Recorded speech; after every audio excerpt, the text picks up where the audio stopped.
Lazy I లేదా మేము యాంబ్లియోపియా అంటాము మా మెడికల్ టర్మ్. దీనిలో ఏమవుతుందంటే ఒక కన్ను తక్కువగా చూస్తుంటుంది లేదా అసలు చూడకపోవచ్చు, ఒక కన్ను బాగా చూస్తుంటుంది. ఇట్లా రెండిట్లోనూ ఒక కన్ను బాగా చూసి ఇంకొక బాగా చూడట్లేదు అంటే అది రకరకాల కారణాల వల్ల అవ్వచ్చు. కొంతమందిలో రెండిట్లో ఉండే తేడా వల్ల సైట్, అంటే ఒక ఐలో -10 ఉండి ఒక ఐలో -2 ఉందనుకుందాం. -2 ఉన్న కన్ను బాగా చూస్తుంటుంది, -10 ఉన్న కన్ను చూపు సరిగా ఉండదు. అట్లా ఇది ఎక్కువగా మేము ప్లస్ పవర్ ఉన్న వాళ్ళలో చూస్తుంటాం. ఒక ఐలో ప్లస్ పవర్ అధికంగా, అదే +6 ఏదో ఉంటుంది, ఒక ఐలో +1 లేదా అసలు ఉండకపోవచ్చు. సో ఈ ప్లస్ ఎక్కువ ఉన్న ఈ ఐలో ఏంటి అంటే signal to the brain is week. So ఒక ఐ బాగా స్ట్రాంగ్గా డెవలప్ అవుతుంది, ఎందుకంటే అటు పక్క నుంచి బ్రెయిన్కి సిగ్నల్ స్ట్రాంగ్ ఉండి ఏదైతే సైట్ ఎక్కువ ఉందో దాని నుంచి సిగ్నల్ సరిగా వెళ్ళక చూపు తక్కువ ఉంటుంది అన్నమాట. సో దీన్ని ఎలా ట్రీట్ చేయొచ్చు? ఒకవేళ పిల్లల్లో మనం 8 లేదా అంతకంటే తక్కువ ఏజ్ గ్రూప్లో కనుక దీన్ని మనం చూసినట్టయితే ఏం చేస్తామంటే ప్యాచింగ్ థెరపీ అంటాం. అంటే ఎగ్జాంపుల్ ఇప్పుడు ఒక ఐలో మనకి సైట్ లేదు లేదా +1 ఉంది, ఇంకో ఐలో +4 ఉంది. సో ఈ +4 ఉన్న ఐనే చూడడానికి చేయాలి, మంచి కన్నుని కవర్ చేసేయాలి, టోటల్గా ప్యాచ్ చేసేసి రోజులో ఇన్ని గంటలు అని ఒక 4 to 6 hours ప్యాచ్ చేసేయాలి. సో అందువల్ల ఏదైతే వీక్ ఉందో అది స్టిమ్యులేట్ అవ్వడం మొదలుపెడుతుంది. యూజువల్గా ప్రీ స్కూల్ ఏజ్ గ్రూప్, అంటే స్కూల్కి వెళ్ళక ముందు వాళ్ళలో అయితే చాలా ఈజీ మేనేజ్ చేయడం. వాళ్ళు ఇంట్లోనే ఉంటారు, వాళ్ళు ఎక్కడికి వెళ్ళరు కాబట్టి, స్కూల్కి వెళ్ళట్లేదు కాబట్టి పేరెంట్స్కి ఈజీ ఉంటుంది, ఎస్పెషల్లీ మదర్కి వాళ్ళని హ్యాండిల్ చేయడం.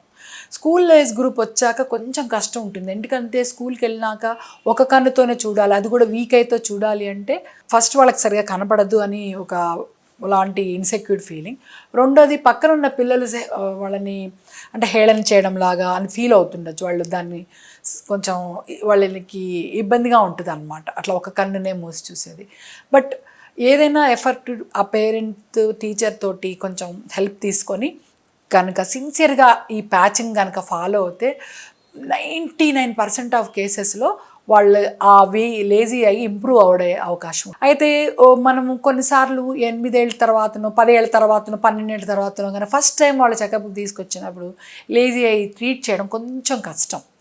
సో అందుకని రెగ్యులర్ ఫ్యామిలీ హిస్టరీ ఏదైనా ఉన్నా లేదా అప్పుడప్పుడు పేరెంట్స్ కూడా కనబడుతుందా లేదా అని వాళ్ళు క్రూడ్ మెథడ్లో ఒకటి చూసి ఏదైనా క్యాలెండరో క్లాకో చూపించి నీకు కనబడుతుందా లేదా అది అడగడం చాలా ఇంపార్టెంట్. ఎందుకంటే ప్రత్యేకంగా డాక్టర్ దగ్గర తీసుకెళ్లకుండా మన ఇంట్లో ఇలాంటి పద్ధతిని అవలంబించి పిల్లల్లో చూపు సరిగా ఉందా లేదా, 2 కళ్ళలోనూ ప్రాబ్లం ఉందా, ఒక కన్నులోనూ ఉందా కూడా అప్పుడు అర్థమవుతుంది.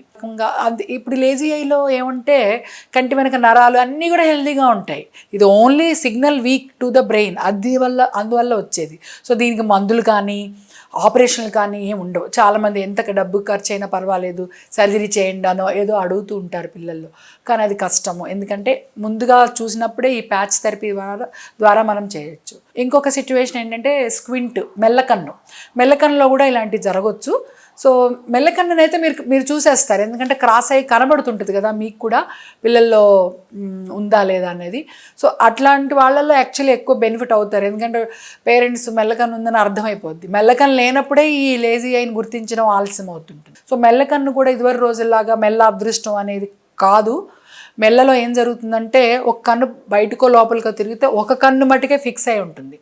సో అందరిలాగా బైనాక్యులర్ విజన్ అంటే 2 కళ్ళతో చూడడం జరగదు, వాళ్ళు ఒక అడాప్టేషన్ చేసుకుంటారు. ఎందుకంటే రెండు కన్నుతో మెల్లకన్ను ఉన్న వాళ్ళు చూడటానికి ప్రయత్నించినప్పుడు వాళ్ళకి అన్ని డబుల్ కనపడుతుంటాయి. అందుకని బ్రెయిన్ ఒక పద్ధతిని అవలంబిస్తుంది, ఒక కన్నునే చూడటానికి అలా ఫిక్స్ అవుతుంది అన్నమాట. సో వాళ్ళకి బైనాక్యులర్ విజన్ ఉండదు ఒక రీజను. రెండోది ఏంటంటే చూసేదానికి కూడా బాగుండదు కదా, వాళ్ళకి పర్సనాలిటీ డిజార్డర్స్ కూడా వస్తాయి. సో అంచేత తప్పనిసరిగా మెల్ల ఉంటే అదేదో భయపడకుండా దాన్ని ఏదో అదృష్టం అని భావించకుండా తప్పనిసరిగా మీరు స్క్వింట్ స్పెషలిస్టులు కూడా ఉన్నారు, మంచి దాంట్లో కూడా సర్జరీ లేకుండా జరిగే కొన్ని ఉంటాయి, కొన్నేమో సర్జరీ ద్వారా సెట్ చేసే ఉంటాయి. సో దానిలో కూడా ఈ లేజీ అనేది ఏమైనా ఉంటే కూడా అది కూడా ట్రీట్మెంట్ జరుగుతుంది.